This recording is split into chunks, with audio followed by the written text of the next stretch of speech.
5, 4, 3, 2, 1, 0.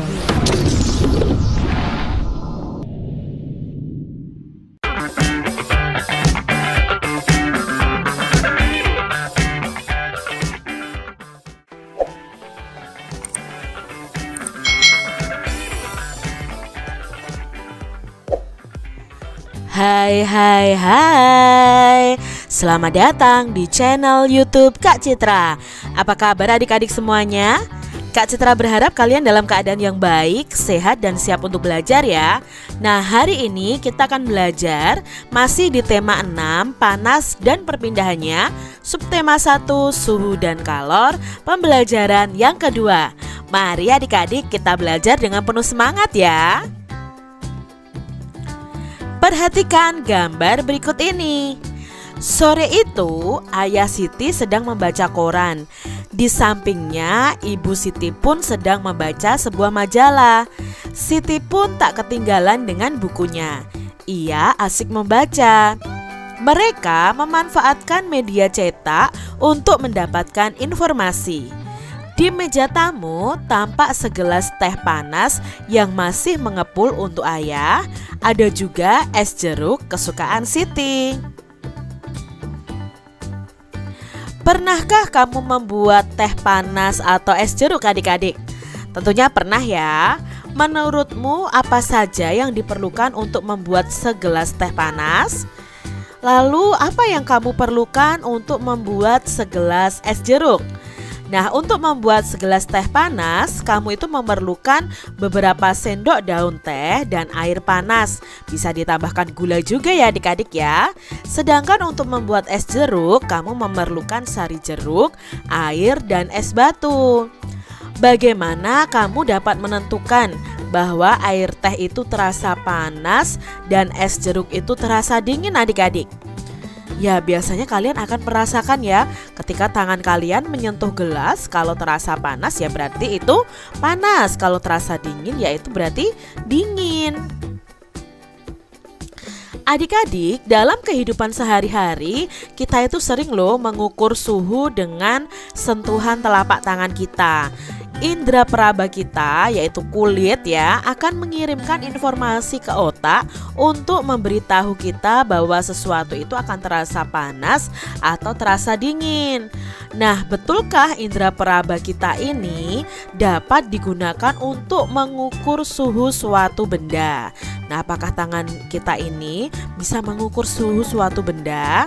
Dapatkah kamu menentukan dengan tepat perbedaan suhu antara dua benda dengan menggunakan indera peraba pada telapak tanganmu? Nah, yuk kita pelajari bersama-sama adik-adik. Adik-adik, di sini kita akan belajar tentang perbedaan suhu dan panas. Indra peraba seperti telapak tangan kita itu tidak dapat menentukan secara tepat derajat panas dan dinginnya suatu benda loh adik-adik. Kita hanya merasakannya saja. Tangan hanya dapat memperkirakan panas dan dingin suatu benda. Tangan tidak dapat menjelaskan berapa nilai derajat panas atau dinginnya suatu benda. Pernahkah kamu pergi berkemah ke daerah pegunungan atau pergi ke pegunungan adik-adik? Ketika malam hari saat kamu berkemah di daerah pegunungan, kamu akan merasakan bahwa cuaca di sekitarmu itu terasa dingin, sehingga kamu memerlukan jaket yang tebal untuk menghangatkan tubuh. Lain halnya dengan penduduk yang sudah tinggal di daerah dataran tinggi seperti daerah pegunungan. Mereka tidak terlalu merasakan hawa dingin karena mereka sudah terbiasa dengan hawa dingin di pegunungan. Hal tersebut membuktikan bahwa indera peraba kita itu tidak dapat digunakan untuk mengukur derajat panas suatu benda, karena setiap orang itu memiliki perbedaan dalam merasakan suhu di sekitarnya. Nah, dalam ilmu pengetahuan alam, untuk menyatakan tingkat panas dinginnya suatu keadaan digunakan yang namanya suatu besaran yang disebut suhu atau temperatur. Nah, sekarang panas dan suhu itu adalah dua hal yang berbeda adik-adik. Perhatikan di sini, energi panas itu merupakan salah satu energi yang dapat diterima dan dilepaskan oleh suatu benda.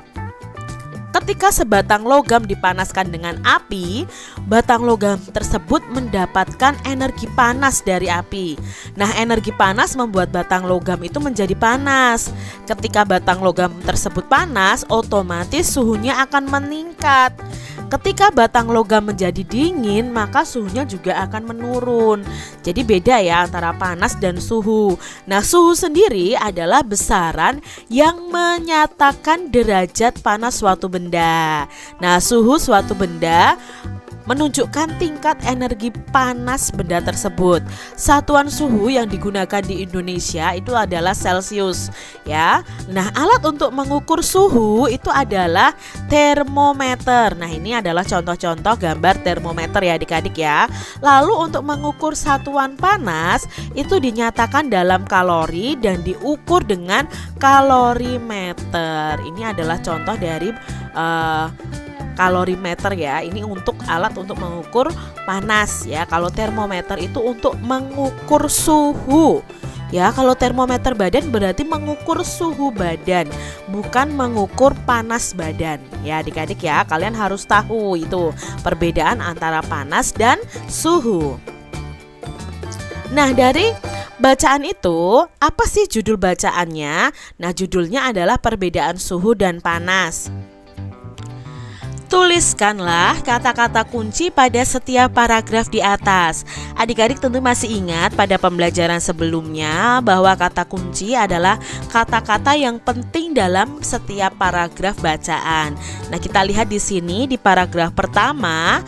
Apa sih kata kuncinya di paragraf pertama ini? Nah, paragraf pertama ini kata kuncinya adalah tentang indera peraba.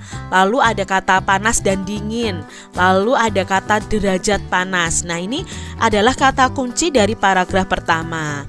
Lalu paragraf kedua, apa kata kuncinya dari paragraf kedua ini? Paragraf kedua ini kata kuncinya adalah tentang suhu dan besarannya atau temperatur ya, suhu atau temperatur dan besarannya.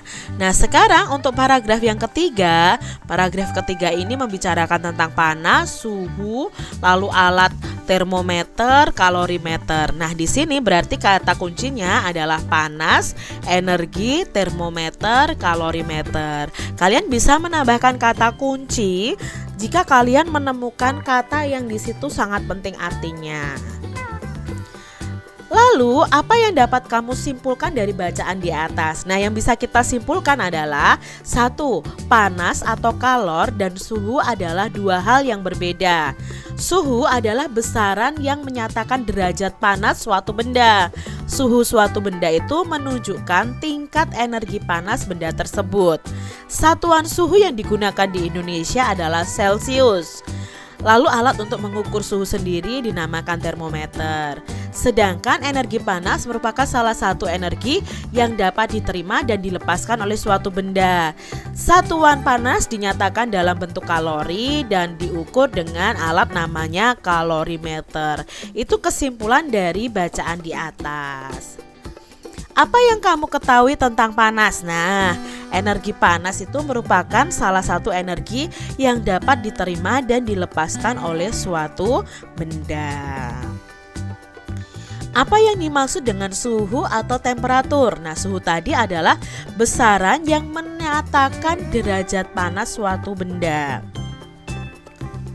Ceritakanlah sebuah peristiwa yang kamu alami yang dapat menjelaskan perbedaan antara suhu dan panas. Nah, di sini Kak Citra punya satu peristiwa yang membedakan antara suhu dan panas, yaitu saat kita berada di dekat api unggun. Badan kita terasa hangat karena adanya perpindahan panas dari api unggun ke tubuh kita secara radiasi. Panas dari api unggun menyebabkan suhu tubuh kita menjadi naik. Nah, itulah perbedaan antara suhu dan panas yang terjadi di sekitar kita. Coba kalian temukan peristiwa lain yang menjelaskan tentang perbedaan antara suhu dan panas. Perbedaan panas dan suhu. Nah, di sini Kak Citra membuat tabel antara perbedaan panas dan suhu. Panas adalah salah satu bentuk energi, sedangkan suhu adalah besaran.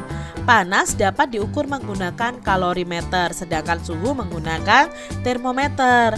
Satuan panas adalah kalori. Kalau satuan suhu ada Celsius, ada Reaumur, Fahrenheit, dan Kelvin. Nah, panas itu dapat berpindah dari satu benda ke benda yang lain. Kalau suhu tidak dapat berpindah, namun bisa naik atau turun. Itu perbedaan panas dan suhu. Koran atau surat kabar merupakan salah satu media cetak paling lama yang dikenal oleh manusia, adik-adik. Surat kabar memiliki banyak informasi loh yang disediakan untuk pembacanya. Nah, salah satu informasi di dalam surat kabar itu tentunya ada iklan tentang barang-barang kebutuhan masyarakat. Nah, kalian bisa bersama dengan teman-teman kalian menggunakan surat kabar untuk mencari gambar-gambar barang yang sering digunakan di keluargamu. Nah, barang tersebut adalah barang-barang yang menggunakan sumber energi panas. Bisa berupa sumber listrik atau sumber panas lainnya, seperti baterai misalnya ya, seperti itu. Gambar barang-barang tersebut biasanya terdapat pada halaman khusus iklan nih. Nah, adik-adik coba cari 5 buah gambar yang berbeda yang menggunakan sumber energi panas. Lalu kalian jelaskan, kalian tempel di buku tulis kalian jelaskan kegunaan barang tersebut dan sumber energi yang digunakan. Contohnya nih adik-adik, solder misalnya ya. Solder itu barang apa sih kegunaannya? Oh, untuk memperbaiki barang elektronik misalnya, seperti itu. Lalu sumber energinya dari mana? Oh, solder itu sumber energinya dari listrik. Listrik diubah menjadi panas, seperti itu contohnya.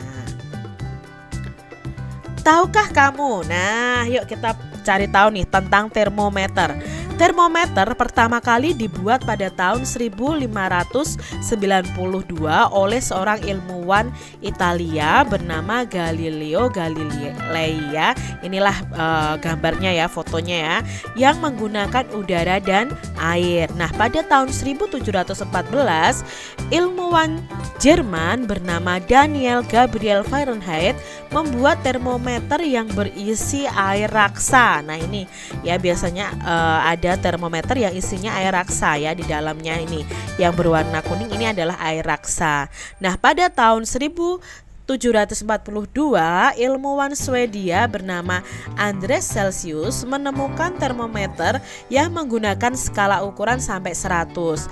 Di Indonesia sendiri termometer yang banyak digunakan saat ini adalah termometer Celsius yang menggunakan ukuran 0 hingga 100 derajat. Itu informasi tentang termometer ya. Jadi kalian tahu tentang perkembangan penemuan termometer dari awal sampai sekarang adanya termometer yang sering kita gunakan. Pada awalnya termometer itu menggunakan air untuk mengukur suhu benda, seperti yang dilakukan Galileo tadi. Untuk mengetahui lebih dalam tentang cara kerja termometer air, kalian bisa melakukan percobaan sederhana membuat termometer sederhana dari air, adik-adik. Nah, bagaimana caranya? Ini adalah hasil akhirnya ya. Ini adalah termometer sederhana. Nah, apa saja yang perlu kita sediakan? Itu ada air, pewarna makanan, botol kecil, sedotan bening, lilin mainan atau plastisin atau tanah liat, dan kain hangat. Langkah pertama, tuangkan sedikit air yang telah diberi tetesan pewarna ke dalam botol. Tandai batas atas permukaan air dalam botol dengan menggunakan spidol ya. Diberi batasan pakai spidol. Lalu masukkan sedotan sehingga menyentuh permukaan air dalam botol ya. Tutup dengan rapat sekeliling ujung lubang leher botol dengan plastisin atau tanah liat sehingga tidak ada udara yang bisa masuk ke dalam botol. Nah, itu sudah jadi adik-adik termometernya. Sekarang untuk uji cobanya, kalian merendam kain ya, kain di air hangat ya. Lalu tempelkan kain hangat itu pada botol dan perhatikan baik-baik.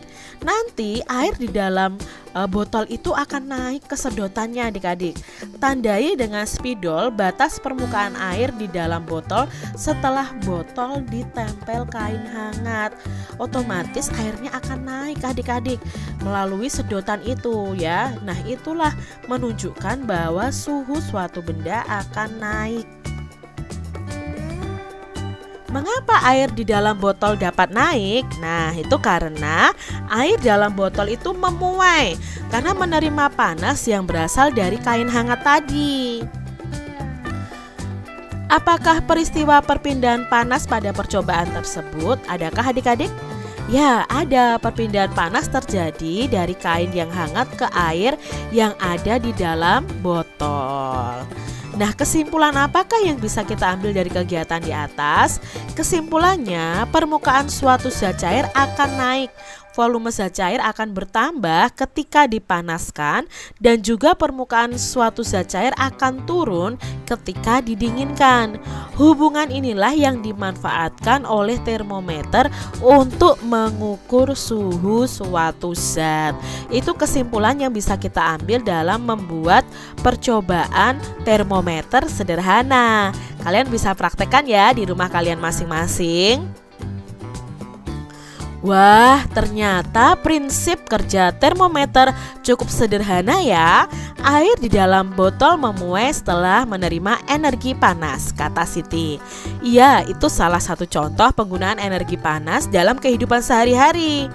Di Bali, para pembuat gamelan menggunakan energi panas untuk membuat bilah-bilah logam yang digunakan dalam alat musik gamelan Bali. Wah, menarik sekali itu. Bisakah kamu menceritakan lebih banyak, Dayu? Nah, ternyata energi panas itu juga digunakan untuk membuat alat gamelan, adik-adik. Nah, di situ alat gamelan itu dibuat dengan cara mencairkan logam-logam lalu dibentuk sesuai dengan gamelan yang diinginkan.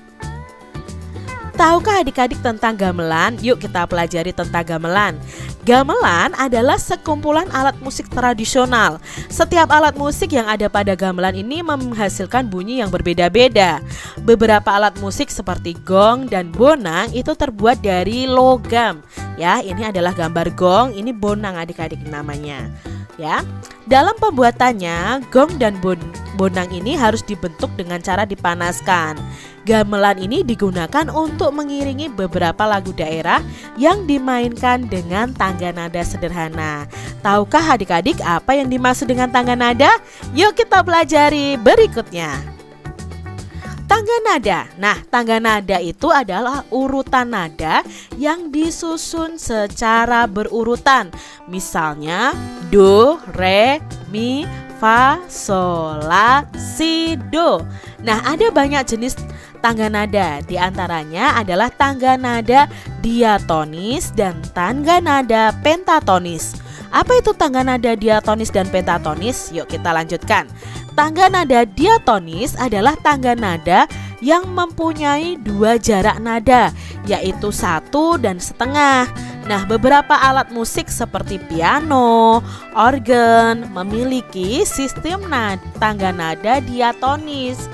Pada sistem tangga nada diatonis, dalam satu rangkaian itu terdapat 7 nada pokok, yaitu do, re, mi, fa, sol, la, si.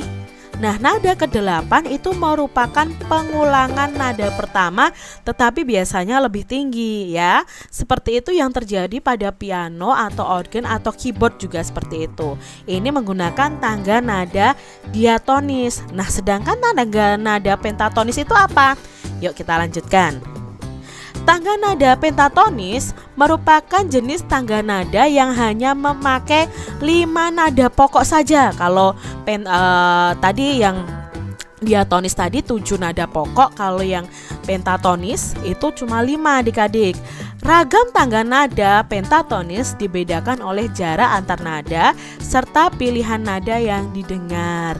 Nah, berdasarkan nadanya ada tangga nada pentatonis yang menggunakan nada jenis pelok dan tangga nada jenis slendro. Nah, ini terdapat pada alat musik gamelan Jawa. Selain itu juga ada gamelan Sunda, Bali, Madura, dan Batak. Ini mereka hanya menggunakan 5 nada pokok saja. Nah, tangga nada pelok ya, tadi kan pentatonis tadi ada 2, ada pelok dan slendro. Nah, tangga nada pelok ini biasanya menggunakan susunan nada seperti do, mi, fa, sol, si. Ya, do, mi, fa, sol, si. Hanya 5 saja. Salah satu lagu daerah yang menggunakan tangga nada ini adalah lagu Gundul-Gundul Pacul yang berasal dari Jawa Tengah. Sedangkan tangga nada slendro biasanya menggunakan susunan yang berbunyi seperti nada-nada do, re, mi, sol, la. Ya, lagu yang menggunakan tangga nada ini memberi kesan gembira dan lincah. Salah satu contoh lagu dengan tangga nada slendro ini adalah lagu Cublak-Cublak Suweng dari Jawa Tengah. Itu tadi perbedaan antara tangga nada pentatonis pelok dan tangga nada pentatonis slendro. Nah, ini perbedaannya adik-adik, kalian harus tahu ya. Jumlah dan nama nada pada tangga nada diatonis dan pentatonis. Kalau jumlahnya untuk diatonis itu 7 nada, itu berasal dari do, re, mi, fa, sol, la, si. Do-nya itu, do ke-8 itu adalah perulangan dari nada pertama. Sedangkan untuk tangga nada pentatonis itu hanya 5 nada. Ada pelok dan slendro. Kalau pelok ya adik-adik harus tahu, ada do, mi, fa, sol, si, ada do, re, mi, sol, la. Seperti itu ya perbedaan antara tangga nada diatonis dan pentatonis. Nah, ini adalah lagu Cublak-Cublak Suweng adik-adik ya. Cublak-Cublak Suweng ini lagu yang berasal dari Jawa Tengah. Tentunya adik-adik sudah tahu lagu ini. Coba kalian cari lagu Cublak-Cublak Suweng dan coba kalian nyanyikan. Lagu yang kedua adalah Gundul-Gundul Pacul. Ini juga lagu tradisional dari Jawa Tengah adik-adik. Kalian bisa mencari lagu Gundul-Gundul Pacul ini. Lalu apa ya perbedaan lagu Cublak-Cublak Suweng dan Gundul-Gundul Pacul ini? Nah, asalnya sama-sama dari Jawa Tengah. Tangga nadanya berbeda adik-adik. Cublak-Cublak Suweng itu tangga nadanya slendro ya. Lalu Gundul-Gundul Pacul itu tangga nadanya adalah pelok. Nah, arti syair lagu Cublak-Cublak Suweng itu adalah Cublak suweng itu artinya tempat suweng atau tempat anting-anting. Suwenge tenggelenter itu artinya suwengnya berserakan atau antingnya berserakan. Mambu ketundung gudel itu artinya baunya dituju gudel. Pak Empo lera-lere, Bapak Ompong menengok ke kanan dan ke kiri.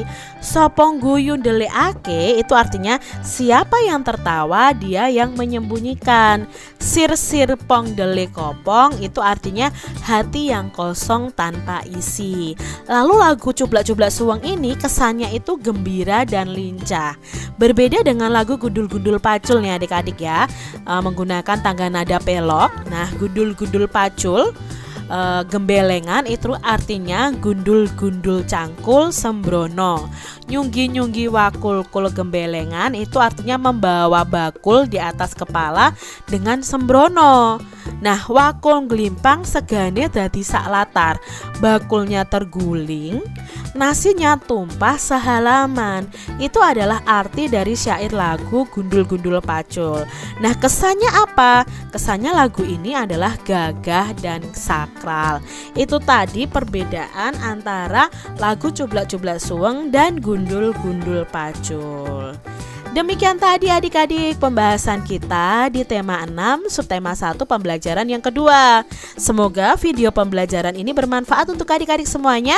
Dan sampai jumpa lagi di video pembelajaran Kak Citra selanjutnya. Tuhan memberkati. Jangan lupa tekan tombol subscribe, lalu tekan loncengnya, tekan juga tombol like, lalu share ke media sosial kalian.